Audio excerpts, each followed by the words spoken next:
একটা বিশ্ববিদ্যালয় পড়ুয়া মেয়ে ভুল করে লাইব্রেরির সামনে ভুল গাড়িতে উঠে পড়েছিল। সারাদিনের ক্লান্তিতে গাড়ির পেছনে সিটে ঘুমিয়ে পড়া মেয়েটা বুঝতেই পারেনি ওটা কোনো রাইড শেয়ার গাড়ি না, দেশের একজন প্রভাবশালী শিল্পপতির ব্যক্তিগত গাড়ি। আর যখন ঘুম ভাঙার পর সে শুনেছিল আপনি কি সবসময় অচেনা মানুষের গাড়িতে উঠে ঘুমিয়ে পড়েন, তখনও সে জানতো না এই একটা ভুলই তার পুরো জীবন বদলে দিতে চলছে। আমার নাম নীলাঞ্জনা, ঢাকার একটা প্রাইভেট বিশ্ববিদ্যালয়ে বিজনেস অ্যাডমিনিস্ট্রেশন নিয়ে শেষ বর্ষে পড়ছি।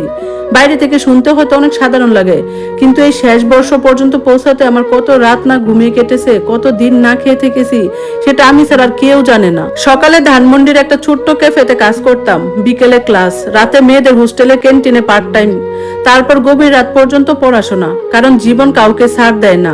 বাড়িওয়ালা মাস শেষে ভাড়া চাইবে, বিশ্ববিদ্যালয়ের টিউশনি ফি মাফ করবে না, আর বাজারে চাল ডালের দামও আমার ক্লান্তি বুঝে কমবে না। সেদিনও এর ব্যতিক্রম ছিল না। 2 দিন ধরে ঠিক মতো ঘুমাইনি, সামনে ফাইনাল পরীক্ষা, মাথার ভেতরে সবকিছু গুলিয়ে যাচ্ছিল। রাত তখন প্রায় 11:30। বিশ্ববিদ্যালয়ের লাইব্রেরি থেকে বের হয়ে মনে হচ্ছিল আর এক কদম হাঁটলে হয়তো রাস্তাতেই পড়ে যাব। আমি মোবাইল থেকে রাইড বুক করেছিলাম, গেটের সামনে দাঁড়িয়ে অপেক্ষা করছিলাম। কিছুক্ষণ পরে একটা কালো গাড়ি এসে থামলো। আমি একবারও নাম্বার প্লেট দেখিনি, শুধু দেখেছিলাম গাড়িটা দাঁড়িয়েছে, আর আমার শরীর তখন আরো দাঁড়িয়ে থাকার অবস্থায় ছিল না। আমি দরজা খুলে ভেতরে ঢুকে পড়লাম। পেছনের সিটটা অদ্ভুত নরম ছিল, চারপাশে দামি পারফিউমের গন্ধ। গাড়ির ভেতরটা এত শান্ত, এত ঠান্ডা, যেন বাহিরের ধুলোমাখা শহরটার সঙ্গে এর কোনো সম্পর্কই নেই। কিন্তু তখন আমার মাথা কাজ করছিল না। আমি ব্যাগটা পাশে রেখে মাথা ঠেকালাম সিটে। তারপর কখন যে ঘুমিয়ে পড়েছিলাম বুঝতেই পারিনি। অনেক দিন পর সেদিন প্রথমবার এত গভীর ঘুম এসেছিল আমার। হঠাৎ একটা পুরুষ কণ্ঠ শুনে ঘুম ভাঙলো। মানুষের গাড়িতে উঠে ঘুমিয়ে পড়া কি আপনার পুরনো অভ্যাস নাকি আজকেই প্রথম? চোখ খুলতে বুকের ভেতরটা ধক করে উঠলো। আমার পাশে একজন লোক বসে আছে, কালো শার্ট, হাতে দামি ঘড়ি, চুলগুলো সুন্দর করে আঁচড়ানো, চোখ অদ্ভুত শান্ত একটা দৃষ্টি। এমন মানুষদের সাধারণত টিভির নিউজে দেখা যায়, বাস্তবে না। আমি আতঙ্কে চারপাশে তাকালাম। এটা কোনো সাধারণ গাড়ি না। ভেতরে ছোট্ট ফ্রিজ, কাচের পার্টিশন, নরম লাইটিং, সবকিছু এত বিলাসবহুল যে আমার গলা শুকিয়ে গেল। আমি তুতলাতে তুতলাতে বললাম, সরি, আমি ভেবেছিলাম এটা রাইটের গাড়ি। লোকটা ঠোঁটের কোণে হাসি টেনে বলল, টেকনিক্যালি আপনি এটাকে রাইটের গাড়ির মতো ব্যবহার করেছেন, 20 মিনিট ঘুমিয়েছেনও। আমি লজ্জায় মরে যাচ্ছিলাম। আমি ঘুমের মধ্যে নাক ডাকি না, কিন্তু সে হালকা হেসে বলল, একটু ডাকেন, তবে বিরক্তিকর না। ইচ্ছা করছিল চলন্ত গাড়ি থেকে নেমে যাই। আমি দ্রুত দরজা ধরতেই লোকটা শান্ত গলায় বলল, ভয় পাবেন না, আমি আরিয়ান রহমান, আর এটা আমার গাড়ি যেটা আপনি দখল করে ঘুমিয়েছেন। নামটা শুনে আমার কেমন যেন লাগলো। আমি নামটা আগে কোথাও শুনেছি, খুব পরিচিত, কিন্তু মাথা তখনও ঝিমঝিম করছিল বলে মনে করতে পারছিলাম না। তবে এতটুকু বুঝেছিলাম লোকটা খুব ক্ষমতাবান কেউ। আমি ব্যাগ শক্ত করে ধরে বললাম, আমি আসলে খুব ক্লান্ত ছিলাম, সারাদিন কাজ করেছি, তারপর লাইব্রেরিতে পড়ছিলাম। সে কিছুক্ষণ চুপচাপ আমার দিকে তাকিয়ে রইল, তারপর বলল, রাত প্রায় 12টা, কোথায় থাকেন আপনি? আমি সঙ্গে সঙ্গে বললাম, এটা আপনার জানার দরকার নেই। সে হালকা হাসলো, হয়তো না, কিন্তু আপনি যেহেতু আমার গাড়িতে উঠে নিশ্চিন্তে ঘুমিয়েছেন, এখন আপনাকে নিরাপদে পৌঁছে দেওয়ার দায়িত্বটা একটু আমার উপর পড়ে যায়।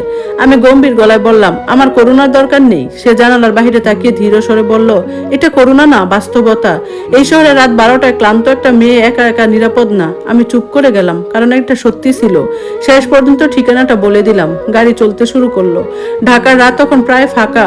রাস্তায় হলুদ লাইটের নিচে শহরটাকে অন্যরকম লাগছিল। পুরো পথ জুড়ে সে অদ্ভুত শান্তভাবে কথা বলছিল। জিজ্ঞেস করলো, এত কাজ করেন কেন? আমি হেসে বললাম, কারণ আমার বাবা মা ধনী না, একাই থাকেন হোস্টেলে, গ্রামের বাড়িতে মা আছেন। আর বাবা? আমি চুপ করে বললাম, নেই। সে আর কিছু জিজ্ঞেস করেনি। আমি জানি না কেন, কিন্তু অচেনা একজন মানুষের সামনে আমি নিজের কথা বলে যাচ্ছিলাম। হয়তো রাত মানুষকে দুর্বল করে দেয়, হয়তো ক্লান্তি মানুষকে সত্যি বলে দেয়। আমি বললাম, সকালে কাজ, রাতে কাজ, মাঝখানে ক্লাস, মাঝে মাঝে মনে হয় আমি মানুষ না, একটা মেশিন। সে দীর্ঘশ্বাস ফেলে বলল, এভাবে বেশি দিন চলা সম্ভব না। আমি জানালার বাহিরে তাকিয়ে বললাম, সবাই তো পছন্দ করে জীবন বেছে নিতে পারে না। সে একটু চুপ করে থেকে বলল, তবুও জীবন মাঝে মাঝে অদ্ভুত ভাবে দরজা খুলে দেয়, ভুল দরজাও।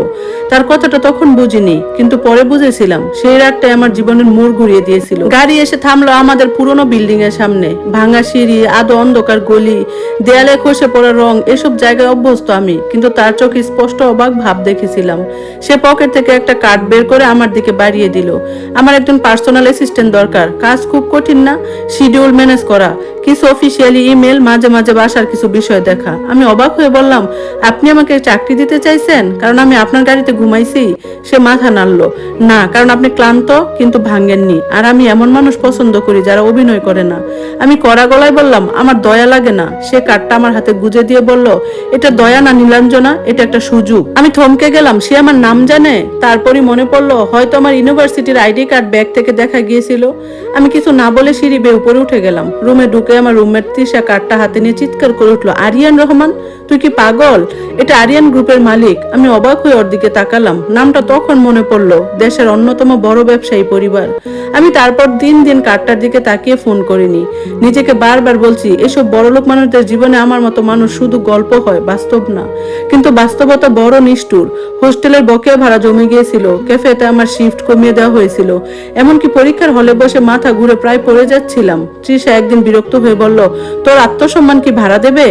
দেয়নি। পরের দিন আমি ফোন করেছিলাম। ওপাশ থেকে শান্ত কণ্ঠ ভেসে এসেছিল, আরিয়ান রহমান বলছি। আমি ধীরে বললাম, আমি নীলাঞ্জনা, সেদিন আপনার গাড়িতে। সে হেসে উঠল। আমি ভাবছিলাম আপনি আর ফোন করবেন না। আমি চোখ বন্ধ করে বললাম, টাকার দরকার অহংকারের চেয়ে বেশি। পরের দিন তার গাড়ি আমাকে নিতে এসেছিল। ঢাকার আবিজাত এলাকায় সমুদ্রের মতো বড় একটা বাড়ি, বিশাল গেট, সামনে ফোয়ারা, চারপাশে নিরাপত্তা। আমি জীবনে এত বড় বাড়ি কাছ থেকে দেখিনি। বাড়ির ভেতর আমাকে স্বাগত জানালেন মধ্যবয়সী একজন মহিলা, নাম জাহানারা খালা। কিন্তু তিনি আমার দিকে এমন ভাবে তাকাচ্ছিলেন যেন আমাকে কোথাও আগে দেখেছেন। আরিয়ান তখন তার স্টাডি রুমে ছিল, সাদা শার্টের হাতা গুটানো, সামনে ল্যাপটপ, চারপাশে ফাইল। আমি ঢুকতেই সে উঠে দাঁড়ালো। ভাবিনি আপনি সত্যি আসবেন। আমি ছোট করে বললাম, আমার টাকার দরকার। সে মৃদু হাসলো, আপনার সততা আমার ভালো লাগে। কাজের সবকিছু বুঝিয়ে দিল সে।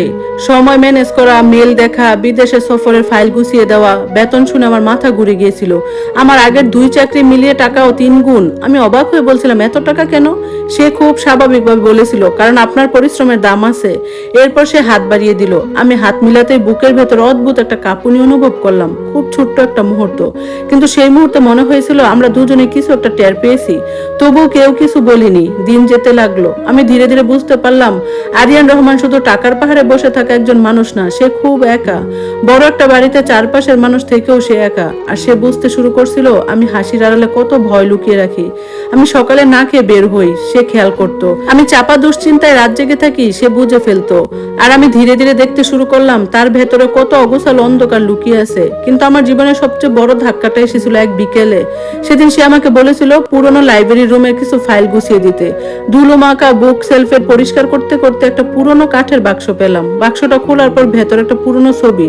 ছবিটা হাতে নিয়ে আমার শরীর ঠান্ডা হয়ে গেল, কারণ ছবির মেয়েটা দেখতে অবিকল আমার মতো, একই চোখ, একই মুখ, একই হাসি। আর ছবির পেছনে লেখা, মেহেরিন মেয়েটা কখনো জানলো না আমি তার সন্তানের বাবা।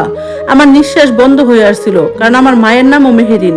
আর ছোটবেলা থেকে আমি জানতাম আমার বাবা আমি জন্মানোর আগেই মারা গেছেন। ঠিক তখনই পেছন থেকে জাহানারা খালার কাপা গলা ভেসে এলো, মা তোমার ওই বাক্সটা খোলা উচিত হয়নি।